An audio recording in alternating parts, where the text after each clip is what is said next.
पिछले कुछ दिनों से मम्मी पापा में झगड़े बढ़ गए थे। पापा रोज ऑफिस से लेट आने लगे थे। पिछले 2-3 महीने से लगातार यही हो रहा था। पहले पापा शाम को 6 बजे तक घर आ जाया करते थे, मगर अब रात के 11 बज जाया करते थे। मम्मी बार बार पूछती थी, मगर पापा लेट आने का कारण नहीं बताते थे। धीरे धीरे मम्मी को यह यकीन होने लगा था कि पापा का कहीं और चक्कर चल रहा है। इसी बात को लेकर हमारा घर लड़ाई का अड्डा बन गया था। एक दिन मम्मी ने मुझसे कहा, जाओ आज पता लगा कर आओ तुम्हारा बाप ऑफिस से छुट्टी होने के बाद किस कलमुही के पास जाता है। पापा एक प्राइवेट कंपनी में 25 से 30 हजार रुपए महीने की नौकरी करते थे। मैं शाम को उनके ऑफिस की छुट्टी के समय पर उनके ऑफिस के आसपास रहकर ट्राई करने लगा। सारे कर्मचारी अपने अपने घर चले गए, ऑफिस बंद हो गया, मगर पापा बाहर नहीं आए। उस दिन पापा ऑफिस गए ही नहीं थे।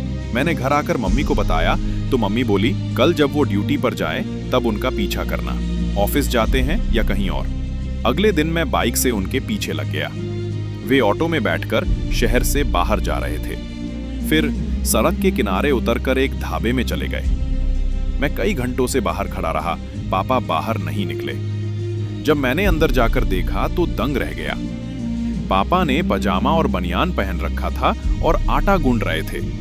ये सब देखकर मेरी आंखों में आंसू आ गए। सूट बूट में रहने वाले पापा को इस हालत में देखकर मेरा दिल भर आया। पापा की मुझ पर नजर पड़ी एक बार तो वो घबरा गए। फिर मुझे करीब बुलाकर बोले, तेरी मम्मी को मत बताना, नौकरी छूट गई है बेटा, और कोई काम नहीं मिला तब ये सब कर रहा हूं। घर भी तो चलाना है ना।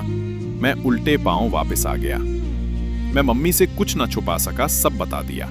सुनकर मम्मी की आंख भी भर आई। पापा ऐसे ही थे, हमें कुछ भी बताना नहीं चाहते थे। नौकरी जाने का दर्द भी उन्होंने अकेले झेला।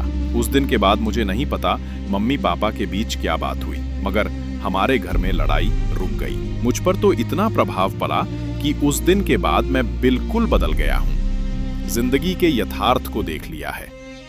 मैंने बाइक चलानी छोड़ दी, यार दोस्तों के पास बैठकर टाइम पास करना बंद कर दिया। अब मैं सारा वक्त पढ़ाई को देता हूं। बाप का सहारा बनना है, उसके पसीने का मोल चुकाना है। ये पापा ऐसे ही होते हैं, सारा दर्द अकेले ही झेलते हैं, फिर भी उफ तक नहीं करते। पता नहीं ये पापा ऐसे क्यों होते हैं।